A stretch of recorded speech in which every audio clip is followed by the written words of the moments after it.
Let's turn our attention to Africa, where Gen Z protests have triggered chaos and unrest in Madagascar and Morocco.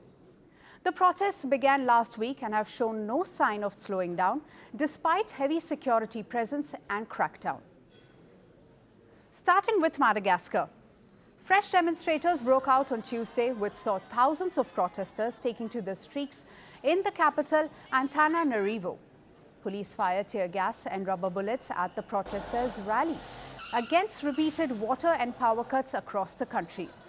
On Monday, President Andry Rajoelina sacked his government in a bid to quell days of deadly unrest, which has reportedly killed at least 22 people and injured over 100 others so far. The president apologized for his inaction by the ministers and vowed to find a solution to the country's problems. However, it was not enough to end the protests. The angry young demonstrators have now called for the president's resignation. Upset by the government's indifference to their suffering, the protesters even chanted slogans demanding the president to quit and waved flags with a pirate skull from the Japanese anime One Piece, which has now become the symbol of the youth-led demonstrators.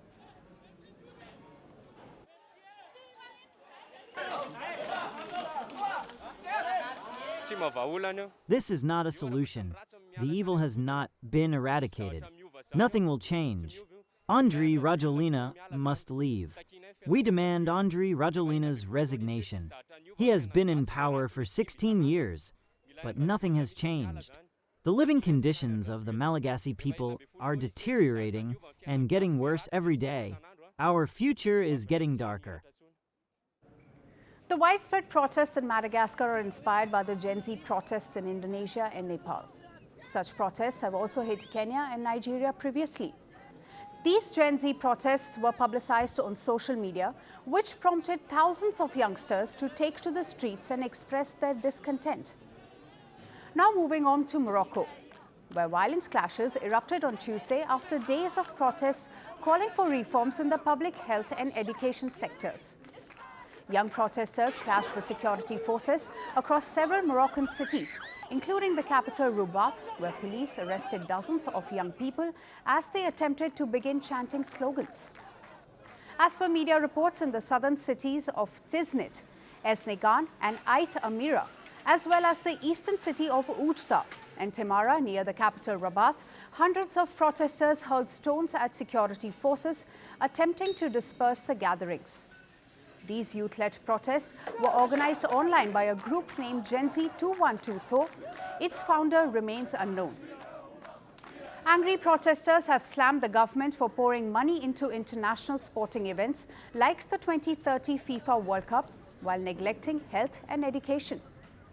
In the run-up to the 2030 FIFA World Cup, Morocco is building at least 3 new stadiums and renovating or expanding at least half a dozen others.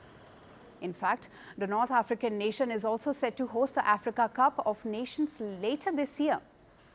In Morocco, the public discontent has been on the rise over social inequalities, which have disproportionately affected young people and women. Recent reports of the deaths of 8 pregnant women at a public hospital in Agadir have further fueled public outrage. As Gen Z protests continue in Madagascar and Morocco, it highlights a broader trend of how youth-led demonstrators are gaining momentum in Africa.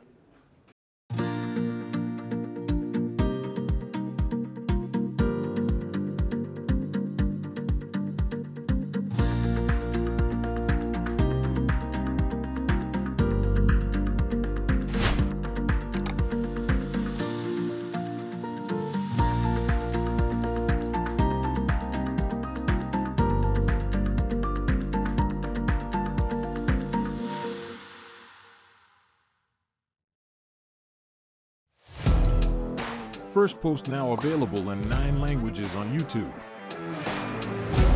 English, At $36 trillion. French, Le FMI, comme German, Geschäftsführenden Direktor, Hindi, $30 trillion kakarjo.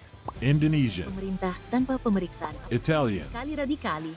Japanese, 4 兆ドル以上も Portuguese, por causa do próprio balanço patrimonial. Spanish. Beautiful bill. Go to Settings, click on Audio Track and select the language of your choice. Be the first to know what's happening around you in your first language. Firstpost.